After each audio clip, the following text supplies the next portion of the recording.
Good morning বন্ধুরা। তো তোমরা কেমন আছো? নিশ্চয়ই ভালো আছো, আমিও ভালো আছি। আমার ছোট্ট সঙ্গী ব্লগের পক্ষ থেকে তোমাদের সবাইকে জানাই অনেক অনেক স্বাগতম আর ভালোবাসা।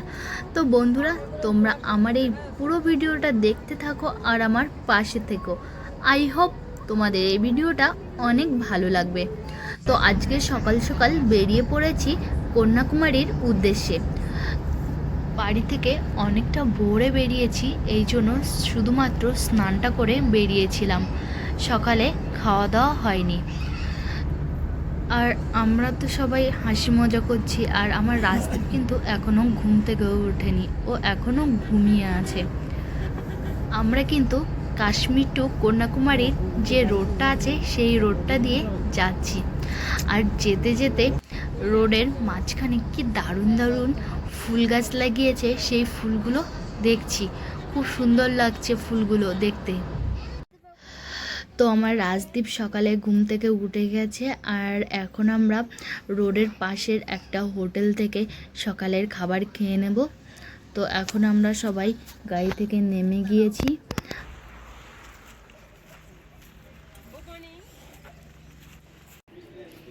আমি আর কাকিমা একটা টেবিলে বসেছিলাম। আমি সকালে খেয়েছিলাম 1 কাপ চা, আর সঙ্গে খেয়েছিলাম একটা চিকেন পপস। আর কাকিমা এটা নিয়েছিল। তো কাকিমা আমাকে বলল, তুমি একটু খেয়ে দেখো কেমন। তো আমি এটা খেয়ে দেখেছিলাম, আমার অতটা ভালো লাগেনি। তো এটার নাম আমি ভুলে গেছি। তোমরা যদি কেউ জানো তো কমেন্টে আমাকে জানিও। আর আমাদের খাওয়া কিন্তু হয়ে গেছে। তো তোমাদের হোটেলটা একটু ঘুরে দেখিয়ে দিলাম।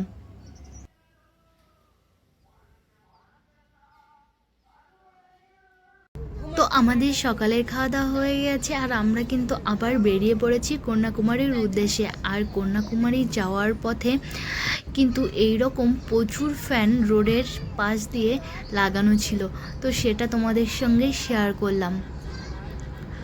আর রোডের পাশে দেখো যে হলুদ হলুদ ফুলগুলো লাগছে, ওটার সঙ্গে আমার জামাটার কালার কিন্তু একদম ম্যাচিং হয়ে গেছে।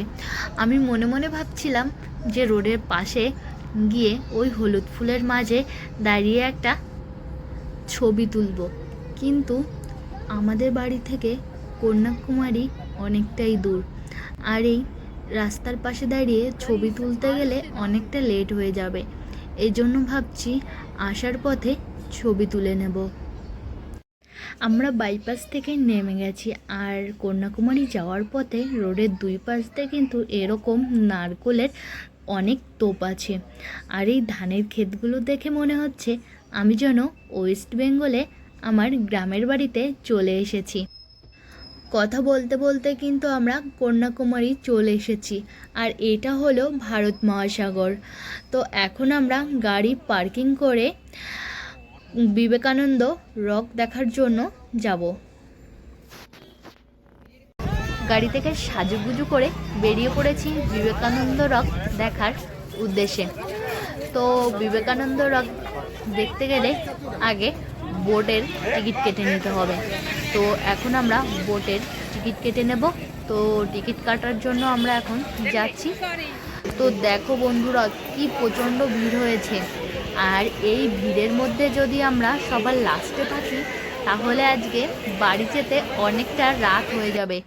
এই জন্য আমরা স্পেশাল টিকিট কেটে নিয়েছি, আর এখন আমরা বোটের লাইনে দাঁড়িয়ে আছি। তো এখানে ছেলেদের আলাদা লাইন করেছে আর মেয়েদের আলাদা লাইন করেছে। তো মেয়েদের লাইনে একটু কম লোক আছে, এই জন্য আমরা তাড়াতাড়ি করে ওখানে দাঁড়িয়ে পড়েছি। তো ওই যে বোটটা আছে, ওই বোটটা ওই পারের লোকজনগুলোকে এখন এই পারে নামিয়ে দেবে। তারপরে আমরা সবাই মিলে এই বোটটাই করে ওই বিবেকানন্দ রক দেখার জন্য যাব। তো সবাই নেমে গেছে। তো এখন আমরা বোটে ওঠার জন্য যাচ্ছি, আর প্রচণ্ড হাওয়া দিচ্ছে, হাওয়ায় চুলগুলো এলোমেলো হয়ে যাচ্ছিল। আর এই যে আমরা বোটে উঠে পড়েছি, আর সবাইকে একটা করে লাইফ জ্যাকেট দিয়ে দিয়েছে। তো আমরা সবাই লাইফ জ্যাকেট নিয়েছি, আর সবাই কিন্তু পরেও নিয়েছে। আর এই বোটটা যাওয়ার সময় সমুদ্রের মাঝখানে যে এত প্রচণ্ড দোল খাচ্ছিল, আমার তো খুব ভয় করছিল।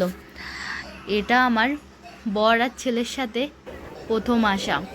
এর আগেও আমি কিন্তু দুবার এসেছি, তো সেটা ছিল বিয়ের আগে। বিয়ের পরে এটা হলো বরকে আর ছেলেকে একসঙ্গে নিয়ে ফার্স্ট টাইম। তো দেখো কি প্রচণ্ড ঢেউ হচ্ছে সমুদ্রে। তো কথা বলতে বলতে কিন্তু আমরা চলে এসেছি বিবেকানন্দ রকে। তো একে একে সবাই নেমে যাচ্ছে, তো আমরাও এখন নেমে যাব। তো এই যে আমি আর রাজদীপ নেমে গেছি, সঙ্গে কিন্তু কাকিমাও নেমে গেছে। তো আমরা সবাই মিলে এখন একে একে উঠছি বিবেকানন্দ রক দেখার জন্য। আর যে মানুষগুলো লাইনে দাঁড়িয়ে আছে ওনাদের দেখা হয়ে গেছে, ওনারা এখন ওই পারে চলে যাচ্ছে।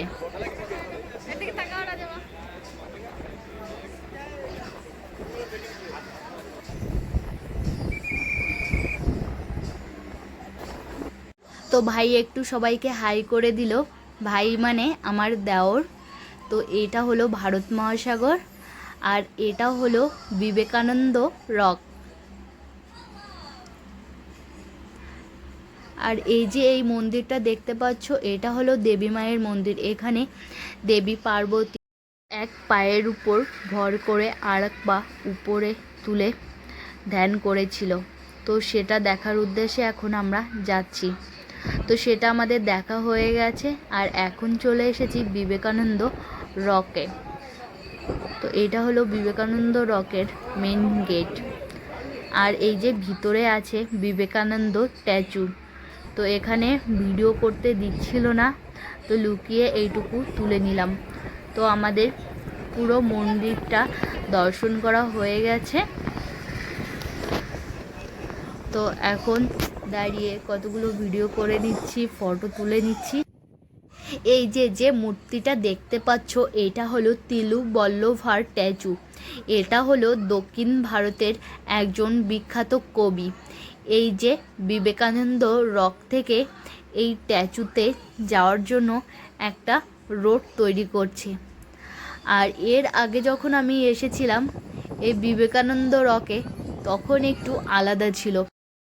আমাদের বিবেকানন্দ রকটা দেখা হয়ে গেছে আর সবাই মিলে কিন্তু বোটে উঠে পড়েছি ওই পারে যাওয়ার জন্য। তো বন্ধুরা, তোমাদের এই ভিডিওটা কেমন লেগেছে? যদি ভালো লাগে তো একটা লাইক দিও। আর তোমরা সবাই ভালো থেকো, সুস্থ থেকো।